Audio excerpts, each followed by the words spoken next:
Buenos días, unos segunditos que tengo acá gente que se está uniendo todavía. Bueno, tampoco no llevaría tanto tiempo. ¿Alguna duda con respecto a lo que sea que no se me quieran consultar?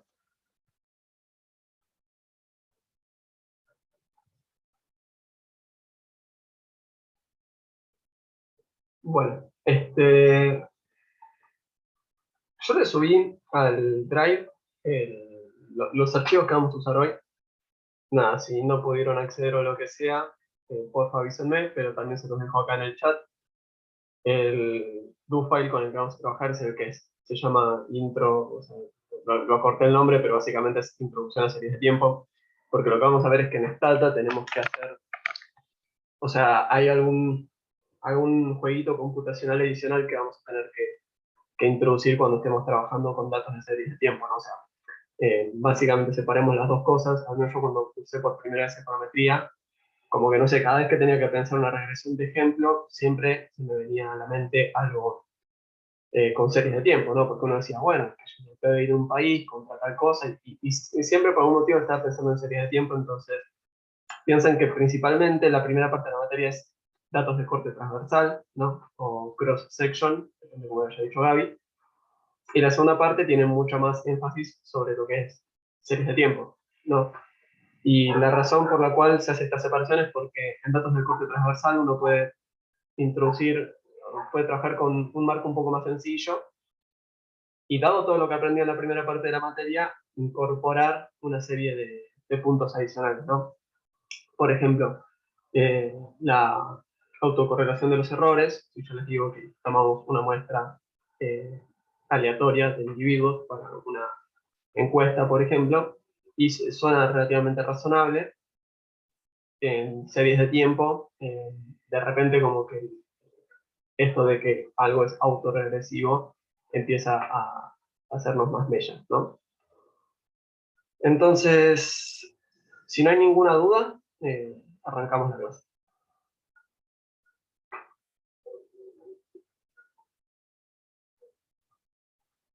Bueno, eh, vamos a compartir.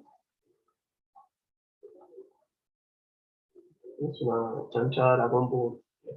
Estoy con un montón de cosas, así que bueno, perdón. ¿Qué vamos a hacer hoy para motivar un poco la clase? Bueno, ya que está en boca de todos, vamos a hablar de Bitcoin. Y vamos a hacer un ejercicio donde vamos a intentar hacer algo de pronóstico sobre Bitcoin, ¿no? O sea, a ver, básicamente, si tenemos un modelo que nos pronostica para el periodo siguiente si el Bitcoin va a subir o bajar, para saber si compramos o vendemos en su defecto, vamos a hacer un modelo donde vamos a introducir algunas de las herramientas que ya vienen con Gaby. Y les cuento un poco algo. Yo había traído como los datos crudos y no los quería abrir en Excel porque a veces Excel como que ya cuando los abrís una vez cambia la forma de almacenar el dato. Y bueno, entonces espero eh, que a más de uno tenga este problema que yo tenía al principio, que es que cada vez que uno trabaja con una base de datos, que o la construyó uno mismo o bien la agarró de donde sea, o sea, una buena práctica es bueno, empezar haciendo un análisis exploratorio de esa base, ¿no? Eh, digamos, imagínense que de repente encontramos que una variable que tenía que ser numérica está tomada en formato string, no vamos a poder operar sobre esa variable. Eh, También en una misma línea, no sé, que si una variable es numérica y sabemos que tiene que estar en los positivos y de repente le encontramos valores negativos, o sea, ¿qué está pasando acá? Entonces es una buena práctica eso. Entonces lo que vamos a hacer es, si se fijan, yo les di tres archivos con series de precios de Bitcoin. Eh, Esta que vamos a estar usando acá es diaria, y tiene cotización para absolutamente todos los días, y creo que tenemos algo así como un año, ¿sí? Por eso 365 observaciones. Y los otros dos archivos básicamente se los dejé más como para que jueguen, porque la verdad replicar el análisis en los otros como que no me iba a aportar demasiado a esta clase, eh, donde ya estamos un poquito saturados de conceptos, digamos. Entonces, cuando uno trabaja con, con, con una base nueva, es muy probable, ¿no? Por ejemplo, todos estos datos de acá, ¿no? O sea, ¿qué información tiene la base? Empecemos ahí. Nos va a dar la fecha, ¿sí? Cada día que tiene que estar indizado con la fecha, ¿no? Entonces, tenemos la fecha de cada dato, el valor de apertura, el máximo, el mínimo, el de cierre. Esto de cierre ajustado, la verdad que comparé las dos columnas y son exactamente iguales siempre, así que no sé qué clase de ajuste hace Yahoo Finance para generar esta columna, pero nada, lo podemos ignorar. Y volumen vendría a ser el volumen, ¿no? Eh, Son 7 datos. Y si se fijan, eh, bueno, lo podemos ver a nivel base, ¿no? Entonces, ¿qué pinta tiene esto? Bueno, yo acá tengo información, ¿no? Empieza el 21 de mayo la serie. Tenemos el precio de apertura, el máximo, el mínimo, el de cierre, el volumen. Y esto se replica para todos los días. ¿Ok? Eh, no hay ningún no disponible. De hecho, originalmente había un par de no disponibles y lo complementé con otra información para que nos quedara el archivo totalmente completo. Básicamente para que podamos hacer todas las cosas que quiero que veamos hoy. Pero esta es toda nuestra información, ¿sí? Y yo voy a seleccionar un par de variables, pero en definitiva, fíjense que algo que es llamativo de esto es, o sea, a ver, el volumen que refleja eh, la cantidad de operaciones, eh, o no recuerdo si esto está en valor monetario o en cantidad de operaciones, pero digo, es un número. Y la fecha es razonable que no se tome como algo tipo carácter, ¿no? Fíjense que la fecha está en formato STR, es de string, ¿no? O sea, lo ve como letras, como texto, eh, con 10 elementos escritos en cada input. Y el volumen está en formato STR también, en formato string. O sea, si quisiéramos hacer, que yo, pronosticar el volumen, bueno, entonces vamos a tener un problema, porque Stata de momento piensa que esto es simplemente letras. ¿Ok? Entonces, esto de acá yo lo traje de un CSV, sí, por eso import delimited viene por delimitado porque está separado en puntos y comas, ¿no? Y acá en bar names lo que le estoy diciendo es, mira, la primera fila son los encabezados, ¿ok? Entonces, no pienses que eso es parte de la información que tenés que traer. Entonces, bueno, voy a borrar la base y lo que voy a hacer es pedirle que aparte eh, traiga esta información en un determinado formato. ¿Sí? Yo le voy a pedir que las columnas ahora vengan en formato numérico desde la columna 2 hasta la 7. ¿Sí? Entonces fíjense que el volumen, que antes no estaba tomando en formato string, ahora está en un formato numérico, ¿ok? Double viene eh, es una de las formas, o sea, en vez de int, de entero, double que puede tener decimal, básicamente. Eh, y float viene de que está almacenado en formato flotante. Pero básicamente, fíjense que con esto ya podemos operar con toda la base. El tema es que la fecha, para esto es simplemente un texto. O sea, si nosotros ahí escribíamos Tomás, Belén y Julián, para esta era lo mismo. Entonces, bueno, esto de acá lo que hice yo para chusmear a ver si eso del cierre ajustado tenía alguna diferencia. Yo lo que voy a hacer para la clase de hoy es simplemente mirar un par de variables como para que nos concentremos y esté bien sencilla la base. ¿Ok? Nos vamos a concentrar simplemente en la cotización al cierre y en el volumen. ¿Sí? Fíjense que la fecha sigue siendo string. ¿Sí? STR. Eso todavía no lo resolví. Lo único que hice fue quedarme con un par de variables y aparte les cambié el nombre para que nos quede un poquito más amigable a los fines de la clase. Nada, obviamente si uno no quiere cambiar el nombre de nada o no quiere quitar columnas, cuando después vaya a hacer las operaciones va a ser lo mismo. Pero yo esto lo estoy haciendo por una cuestión de productividad. Entonces, le tenemos que avisar a Stata que la columna fecha, sí, que tiene la fecha de cada cotización, ¿no? Cada dato está asociado a esa fecha, le tenemos que avisar que eso es que eso contiene valores que en realidad son de tipo fecha, ¿no? Entonces, lo que podemos hacer es correr esta línea de acá. eh,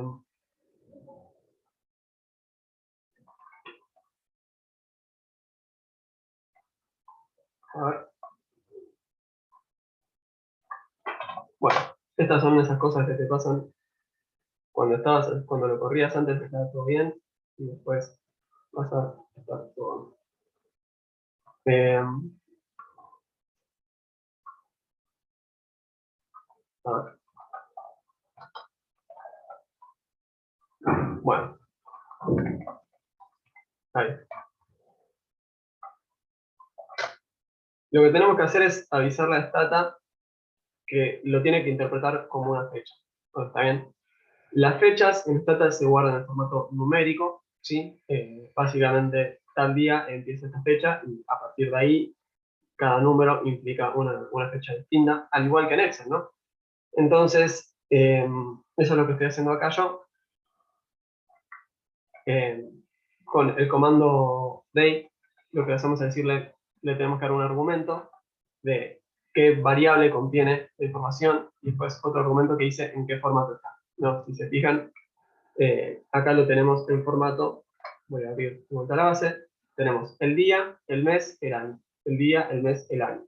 23 de mayo del 2020. 24, día, mayo, mes 5, 2020, año. Esto igual, si se fijan acá tengo comentado IMD porque originalmente Yahoo Finance te lo traía en este formato y cuando lo abrí en Excel, como que ya formateó las columnas que era lo que les decía antes. Entonces, bueno, esta es nuestra base con la que vamos a trabajar hoy. ¿Sí? Tenemos la fecha, cotización al cierre, volumen operado, y aparte tenemos esta columna que se llama día, que fíjense que efectivamente tiene el formato que nosotros necesitamos. ¿Ok? Fecha es un string, es simplemente texto. Y como decíamos, que a esa le digamos, Tomás, Belén o Julián, o que diga 21/5/2020, para estar tan lo mismo. Día es comprendida como una variable que contiene fecha. ¿Ok? Entonces, eh, con respecto a esto, existe una manera alternativa, que es que si ustedes tienen una base de datos sin agujeros, digamos, sin buracos, pueden generarse simplemente una variable que vaya del 1 hasta t grande, digamos, y después avisarle a Stata que esa va a ser su fecha. Y fíjense que es como que, digamos, que tiene muchísimo sentido. ¿Por qué? Porque cuando nosotros hagamos un modelo de regresión, o un modelo autorregresivo, o lo que quieran, ¿no? Al modelo no le interesa si estamos comparando febrero contra enero, martes contra lunes, tercer trimestre contra segundo trimestre. Lo que le importa es este de acá y este fue el anterior, ¿no? Y así con toda la serie. Entonces, algo que uno puede hacer es directamente generarse una variable, ¿no? Por ejemplo, yo acá voy a generar la variable per de periodo, y cuando generemos esa variable, fíjense que simplemente es lo que estoy al escribir -n, es simplemente nos genera una variable que va creciendo de uno en uno, ¿no? Entonces, este es el primer periodo, el segundo, el tercero, el cuarto, el quinto, el sexto, el séptimo, el octavo, el noveno, el décimo, y así. Si eventualmente tienen un problema con formatos o lo que sea, es una escapatoria posible. Pero tienen que tener cuidado con que la base venga ya ordenada, de menor a mayor. ¿Ok? De momento, Stata lo único que sabe es que tenemos una serie de columnas. Estas columnas, hay una columna que es formato texto, que está acá, que dice fecha, una columna que es formato numérico, que se llama cierre, otra que se llama vol, que es también formato numérico, y después estas dos, que también son numéricas. Lo que no sabe Stata es cuál le está dando el orden temporal, ¿no? O sea, para Stata, esto de acá, de momento son datos como de cross-section, ¿no? O sea, corte transversal, es como una encuesta, es como una EPH. No le dijimos que hay un orden temporal. Entonces, para eso Stata hay que decirle, seteame como variable de tiempo esta, ¿no? Que puede ser o bien el día, ¿no? Que fíjense que dice, es una variable, la variable es día, arranca el 21 de mayo, termina el 20 de mayo del siguiente año, y va cambiando de a un día. También podríamos setear como variable de tiempo la variable per, de periodo, ¿no? Y fíjense que lo que nos dice es, mira, la variable de tiempo, entonces es per, va de 1 a 35 y va de a una unidad. O sea, no sabe que es un día, pero no le importa hasta eso. Cuando nosotros hagamos un AR1, por ejemplo, y la verdad que va a dar lo mismo si esto está medido en días, años o lo que sea. Lo que le importa va a ser cómo ordeno mis datos, ¿no? Y si hay agujeros o no en la información. Entonces, bueno, digo, esto de periodo está muy bien, es muy útil. Ojo al piojo, no agarren y den por sentado que, eh, o sea, no den por sentado que eso funciona siempre, porque si ustedes le dan una base con un formato errado, ¿sí? Ojo al piojo. Si ustedes le dan una base que de repente tiene agujeros, y la variable periodo va a seguir igual, no va a saber que tiene que saltearse un valor. Entonces, ojo con eso. Entonces, bueno, repasando estos primeros 15-20 minutos de clase, nos traemos una base de datos, esa base de datos va a tener una columna que me indica el periodo, o bien sabemos que está ordenada y generamos nosotros nuestra columna de periodo. Lo novedoso es que ahora hay que decirle a Stata, che, ojo, esta es tu columna que te indica el periodo, ¿no? Ya sea, le decimos ts set, columna que tiene los periodos, ¿no? Por ejemplo, puede ser día o puede ser periodo.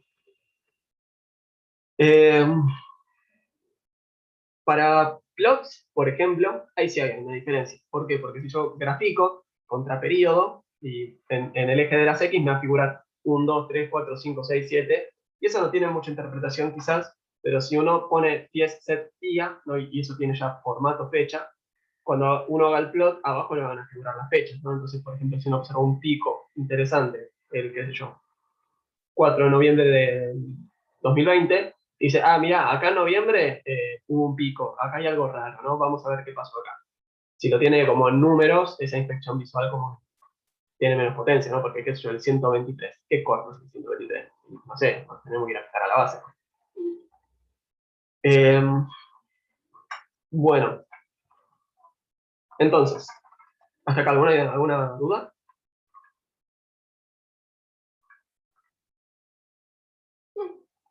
Los escucho.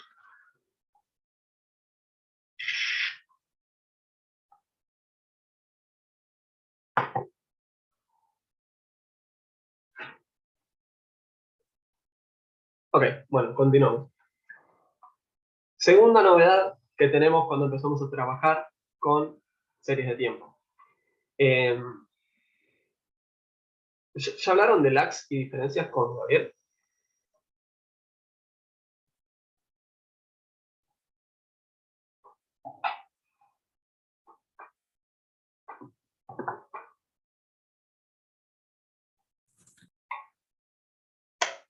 De lags, creo que sí, de diferencias no me suena. O sea, de lags, o sea, no tengo la teoría de cosas tipo cuántos lags tenés en.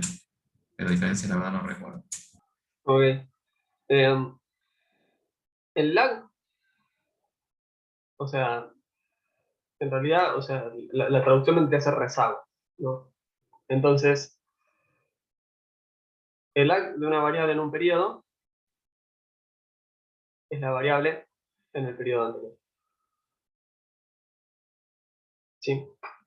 Entonces, por ejemplo, el lag del PBI de este año vendría a ser el PBI del año pasado, ¿no? El lag de el salario de una persona en diciembre es el salario en noviembre, ¿ok? Esto de los lags, podemos tomar cuantos lags queramos, ¿no? Por ejemplo, puedo agarrar y aplicar klags, ¿no? O sea, L, el operador lag es un operador, entonces lo podemos aplicar, y pues yo puedo hacer el lag del lag del lag del lag, y eso me queda como L elevado a acá. Y si yo hago klags, pues voy a tener básicamente el salario, por ejemplo, de ACK periodo. ¿Está claro esto? Sí, sí. Por otra parte, está la diferencia, así que es el triangulito de la delta, se llama, que estrictamente en realidad no es esto.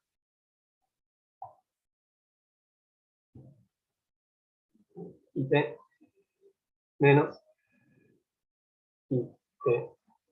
Perdón lo lento, es que no tengo la tableta a mano. Estoy con el mouse. O sea, básicamente la diferencia es el valor de hoy menos el valor de ayer. Entonces nos da la variación, ¿sí? Esto se asocia a una derivada en tiempo discreto, usualmente. La diferencia, entonces, nos puede dar, por ejemplo, cuánto aumentó tu salario en este mes.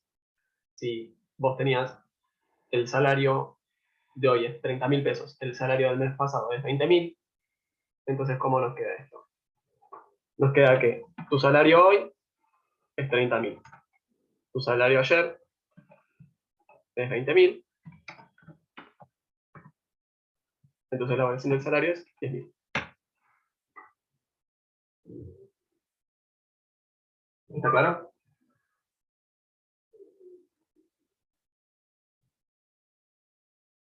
Sí, sí, sí.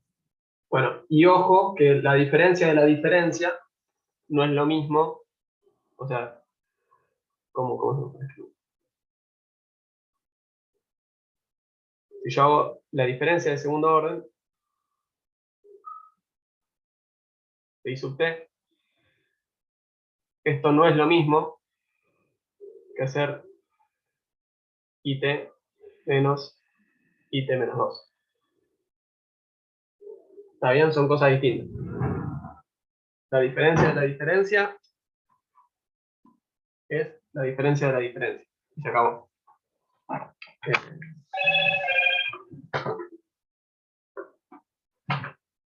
Voy a usar la tableta porque esto está bueno que lo entiendan de uno. La diferencia entonces nos da la variación de una variable entre un periodo y otro. Ojo al piojo, que es como un error muy frecuente. Vamos a hacer así. Y así.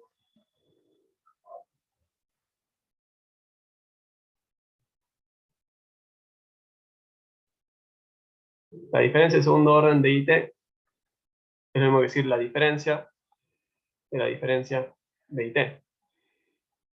¿Está bien? Y la diferencia de IT, que dijimos que IT menos IT menos 1. Entonces en realidad esta diferencia es delta IT menos delta IT menos 1. Y ahí pueden aplicarlo, les van a quedar dos variables en IT menos 1 para juntar. Pero digo, fíjense que no es lo mismo, entonces ojo al piojo, no tengan esta confusión porque eso puede cambiarles bastante todo. ¿Sí? Eh, Nada, ¿quedó claro esto?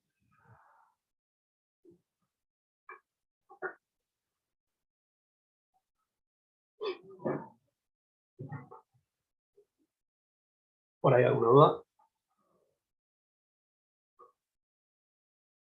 Bueno,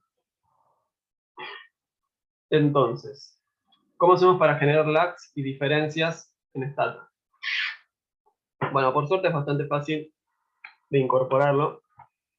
Fíjense que Stata va a saber cuál es el lag porque nosotros le avisamos cuál es la variable de fecha. Si no, no sabría cuál es tu valor anterior. Ahora Stata ya sabe cuál es cómo están ordenados estos datos, ¿no? Entonces, como Stata sabe que yo acá tengo una columna de fecha, 1, 2, 3, yo acá tengo una variable, ¿no? Que puede ser, digamos, 10, 20 y 35, digamos. Bueno, entonces cuando queramos generar el lag, ¿esto qué es? I sub t menos 1. Entonces sabemos que acá el valor este debería ser el del periodo anterior, o sea, 20. Y este de acá debería ser el del periodo anterior, o sea, 10. Ahora sabemos eso porque Stata sabe que acá tengo la fecha, ¿no? Acá, ¿qué valor tengo que poner? Estoy en el periodo 3, pero quiero el lag, así que me voy a fijar al periodo 2. Me agarro el del periodo 2 y me lo traigo. ¿Está bien? ¿Qué se imaginan que va a pasar acá? Vamos a perder una variable. vamos a tener vacía. Vamos a perder un dato, exactamente. Esto de acá, yo no tengo el dato de antes de que empiece la base de datos. Entonces, esto de acá va a ser un no disponible, un NA para esta tab. Sí, eso que siempre se simboliza con un punto. Un dato que no tenemos la información de ese dato. Entonces, toda esta fila, si algún día queremos hacer una regresión que me incluya esta variable, toda esa fila va a ser ignorada de la base.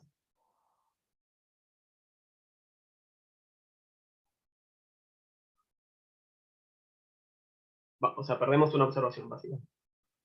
Imagínense que, aparte, por el modelo que sea que vamos a estimar, tenemos que trabajar con 2 lags. Bueno, entonces acá lo que vamos a hacer es, tengo que mirar la variable, a ver dónde está el valor que yo quiero. Este es el valor que yo quiero. 2 pedidos atrás me tengo que ir. Entonces, acá adentro vamos a meter a 10. ¿Y acá qué pasa? No puedo ir más arriba. Entonces voy a tener un no disponible. Y lo mismo con esto.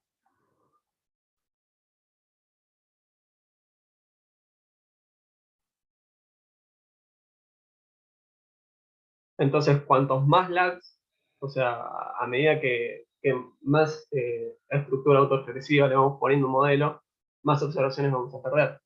Por supuesto que si tenemos datos horarios para los últimos 5 años, tenemos miles de datos, nos va a preocupar muy poco perder una observación. En otros casos no. En otros casos como que uno está trabajando con información anual, por ejemplo, que capaz que está trabajando con información anual porque es lo que corresponde, o quizás porque simplemente es la información que estaba disponible para las variables que está mirando, y de repente te perdés 2, 3, 4 observaciones y te compromete un poco, ¿no? Entonces, son cuestiones a tener en cuenta. Una forma alternativa, si alguien se mareó con el segundo lag, es pensarlo más sencillamente como el lag del lag. ¿Ok?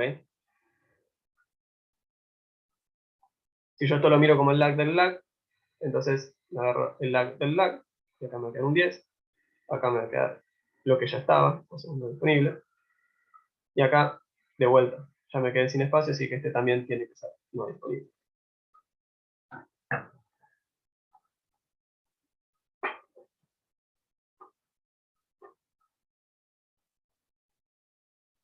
¿Está claro esto?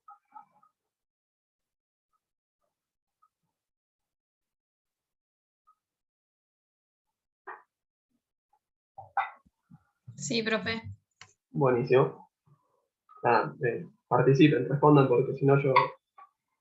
Díganme si estoy yendo muy lento, muy rápido, porque, si los estoy aburriendo, tampoco está bueno. Bueno, entonces, ¿cómo generamos un lag? Bueno, tenemos que generar una variable, como siempre que generar una variable, ¿no? Gen, para generar, nombre de la variable nueva que queremos tener. Y para generar el lag tenemos que hacer L, puntito, la variable que queremos laguear. ¿No? O sea, lagueame, cierre.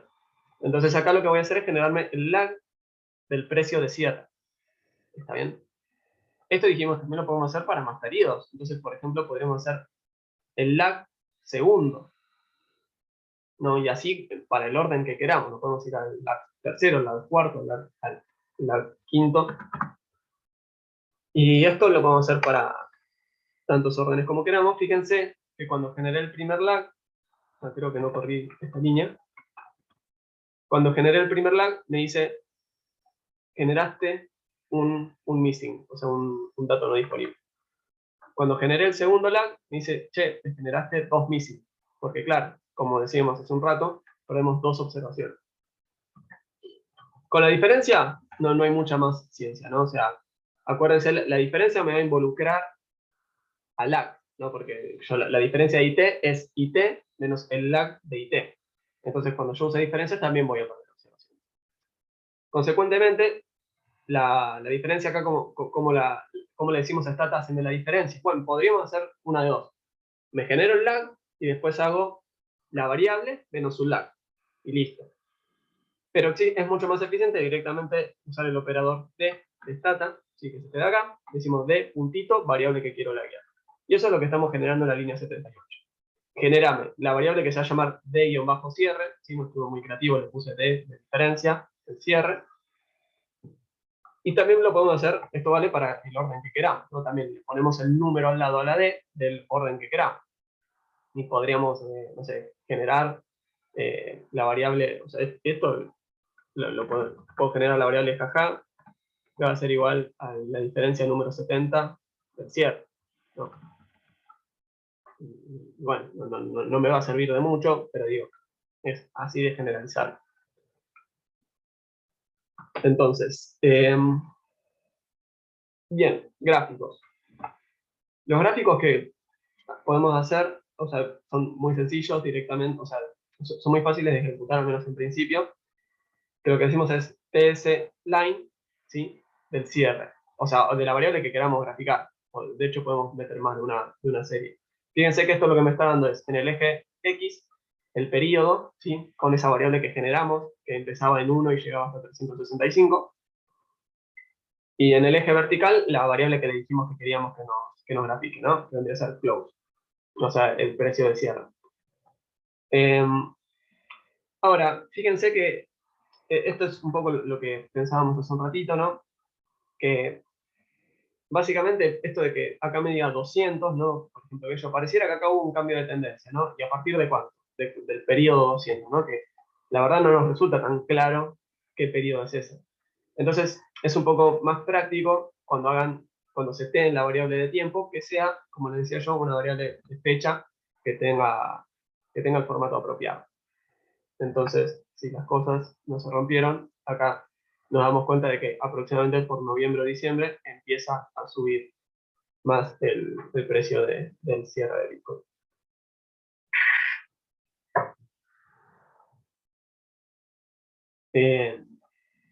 Bien, podemos meter condicionales en los gráficos, o sea, para cortar en determinado periodo, ¿no? Por ejemplo, yo acá lo que estoy diciendo es, haceme ese plot si la variable día es mayor o igual al 1 de enero de 2021, ¿ok? O sea, estoy mirando solamente 2021. Comentarios al respecto, fíjense que la variable día es un numerito para esta tabla. Entonces, ¿cómo hago para pasarle 1 de enero para que lo interprete en los términos de esta variable, ¿no? En los términos de ese número? Bueno, básicamente tenemos que usar para formatearlo TD, que TD viene de time daily, ¿no? Si yo estuviera trabajando con meses, sería TM por time monthly, y para años, TY, ¿no? Y de año en inglés. También podemos graficar, les decía hace un segundo, ¿no? Que dos series en un mismo gráfico. Fíjense que acá el volumen es altísimo y el precio de cierre no se compara con el volumen de operaciones total, entonces no es un gráfico que nos aporte mucho. O sea, una está tan arriba y la otra está tan abajo que directamente no estamos viendo demasiado, ¿no? Esto en particular, como lo usa la gente que trabaja así más en análisis técnico, que lo que hace es ver el volumen operado, ¿no? Y uno espera que si hay mayor volumen, que aumente la cotización. Cosas de gente que hace análisis técnico y que a mí me escapa. Entonces, si miran el volumen operado, vemos que hay un crecimiento pequeño, y lo que podemos hacer para que esto sea un poco más visible, ¿sí? Es agarrar y poner cada variable en un margen distinto, ¿sí? Esto es una herramienta que se usa muchísimo cuando uno hace visualizaciones, ¿no? Pone una o varias series en un eje y la otra en el otro. Entonces, acá lo que estamos haciendo es separarnos estoy medio con un desorden acá de ventanas. Acá lo que estoy mostrando es en el eje izquierdo el precio de cierre, en el eje derecho el volumen, ¿no? Entonces, ahí lo tenemos en dos escalas que nos podemos comparar y darnos cuenta de si cuando uno sube pasa algo, ¿no? Acá hay un super pico del volumen. Vaya a saber qué fue la hora que me hice ese análisis. Y bueno, y acá les dejo también como para que jueguen probablemente en los TPs. Gabriel les pida algo, entonces no está de más no está de más bueno, que tenga algún codiguito adicional con respecto a formatear los gráficos. y esto después, ya saben, no se lo pueden exportar a un formato de imagen y se lo llevan a donde quieran. Bueno, ¿qué pasa si miramos, en vez de los precios, el precio de cierre, ¿no? Esta variable es lo que se llama, bueno, no voy a hablar de estacionalidad, simplemente es una variable que está creciendo, ¿no? Si miramos la diferencia, ¿no? O sea, básicamente cuántos dólares aumentó la cotización del Bitcoin. Bueno, lo que podemos ver es, básicamente acá lo que estamos viendo es, acá cayó tantos dólares, acá subió tantos dólares, acá subió tantos dólares, acá cayó tantos dólares y así, ¿no? Así con cada día. Lo que es llamativo es que esto es heterocedástico, ¿no? O sea, básicamente la volatilidad es más alta para el 2021 aproximadamente y menos volátil para el periodo 2020.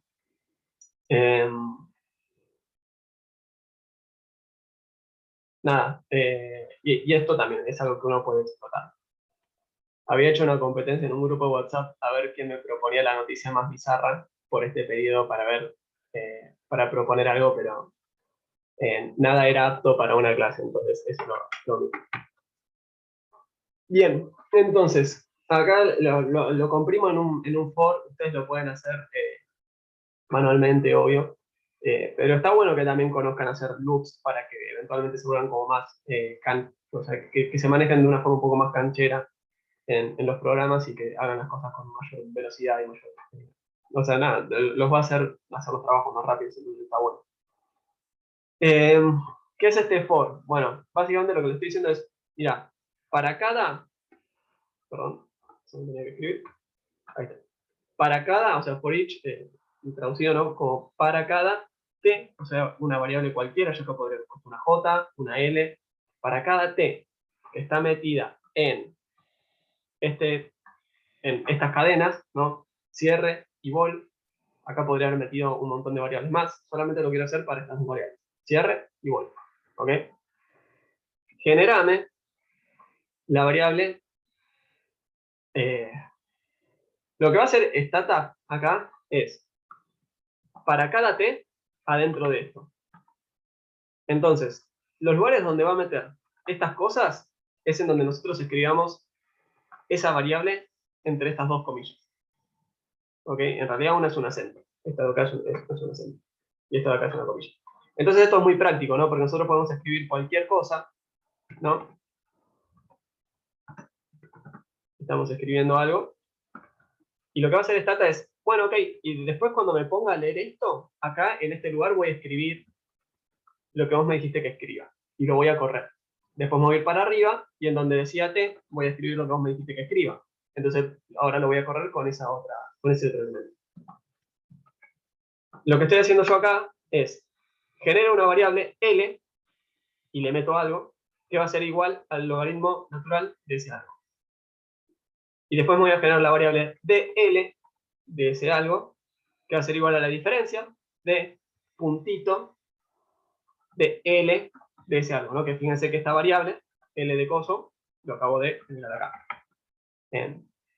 Nos queda menos de un minuto, pero